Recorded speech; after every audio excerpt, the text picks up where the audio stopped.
Beach ನಲ್ಲಿ ದಿಗಂತ್ ಐಂದ್ರಿತಾ ಮಸ್ತ್ ಮಜಾ. ದೂದ್ ಪೇಡ ದಿಗಂತ್ ಹಾಗೂ ನಟಿ ಐಂದ್ರಿತಾ ರೇ ವಿವಾಹ ವಾರ್ಷಿಕೋತ್ಸವದ ಸಂಭ್ರಮದಲ್ಲಿದ್ದು ಟ್ರಿಪ್ ಹೋಗುವ ಮೂಲಕ ಎಂಜಾಯ್ ಮಾಡ್ತಿದ್ದಾರೆ. ದಂಪತಿಗೆ ಅಡ್ವೆಂಚರ್, ಸೈಕ್ಲಿಂಗ್, ಸ್ಪೋರ್ಟ್ಸ್ ಎಂದರೆ ಎಲ್ಲಿಲ್ಲದ ಪ್ರೀತಿ. ಆಗಾಗ ವಿವಿಧ ರೀತಿಯ ಸಾಹಸಗಳನ್ನು ಮಾಡ್ತಾನೆ ಇರ್ತಾರೆ. ಇದೀಗ ಇನ್ನೂ ಒಂದು ಹೆಜ್ಜೆ ಮುಂದೆ ಹೋಗಿದ್ದು ಸರ್ಫಿಂಗ್ ಕೋರ್ಸ್ ನಲ್ಲಿ ನಿರತರಾಗಿದ್ದಾರೆ. ಹೌದು, ದಂಪತಿ ಮಂಗಳೂರಿನ ಮುಲ್ಕಿಯಲ್ಲಿ ವಾಸ್ತವ್ಯ ಹೂಡಿದ್ದು ಸರ್ಫಿಂಗ್ ಕೋರ್ಸ್ ನಲ್ಲಿ ಬ್ಯುಸಿಯಾಗಿದ್ದಾರೆ. ಇದರ ವಿಡಿಯೋ ಹಾಗೂ ಫೋಟೋಗಳನ್ನು ದಂಪತಿ ಹಂಚಿಕೊಂಡಿದ್ದಾರೆ. ಇತ್ತೀಚೆಗಷ್ಟೇ ವಿವಾಹ ವಾರ್ಷಿಕೋತ್ಸವ ಆಚರಿಸಿಕೊಂಡಿರುವ ದಂಪತಿ ಇದೀಗ ಸರ್ಫ್ ಕಲಿಯುತ್ತಿರುವ ಕ್ಷಣಗಳನ್ನು ಹಂಚಿಕೊಳ್ತಿದ್ದಾರೆ.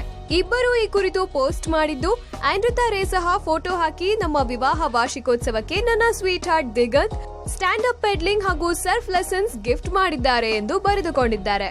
ಜೋಡಿ 3 ದಿನಗಳ ಕ್ರಾಶ್ ಕೋರ್ಸ್ಗೆ ಸಹಿ ಹಾಕಿದ್ದು ಸರ್ಫಿಂಗ್ ಕ್ಲಬ್ ನಲ್ಲಿ ಉಳಿದುಕೊಂಡಿದ್ದಾರೆ. ಪ್ರತಿದಿನ ಬೆಳಗ್ಗೆ ಎದ್ದ ತಕ್ಷಣ ಬೀಚ್ಗೆ ತೆರಳುತ್ತೇವೆ. ಸ್ವಿಮ್, ಪೆಡಲ್, ಸರ್ಫ್, ನಡಿಗೆ ಹೀಗೆ ವಿವಿಧ ಚಟುವಟಿಕೆಗಳಲ್ಲಿ ನಿರತರಾಗಿರುತ್ತೇವೆ. ಅದ್ಭುತ ಕ್ಷಣಗಳನ್ನು ಕಲಿಯುತ್ತಿದ್ದೇವೆ ಎಂದು ಐಂದ್ರಿತಾ ತಿಳಿಸಿದ್ದಾರೆ. ಸದ್ಯ ದಿಗಂತ್ ಕೈಯಲ್ಲಿ ಹಲವು ಸಿನಿಮಾಗಳಿದ್ದು ದಂಪತಿ ಒಟ್ಟಿಗೆ ಸೇರಿ ಸಹ ಚಿತ್ರದಲ್ಲಿ ನಟಿಸುತ್ತಿದ್ದಾರೆ.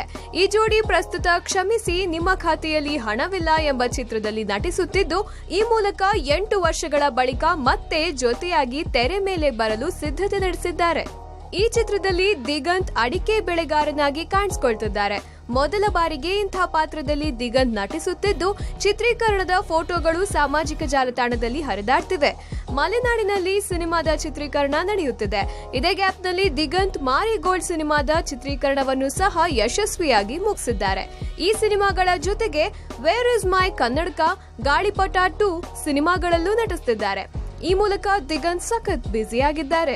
ಇದೀಗ ಬಿಡುವು ಮಾಡಿಕೊಂಡು ಪತ್ನಿ ಜೊತೆ ಸರ್ಫ್ ತರಬೇತಿಗೆ ತೆರಳಿದ್ದಾರೆ. Digital desk, public music.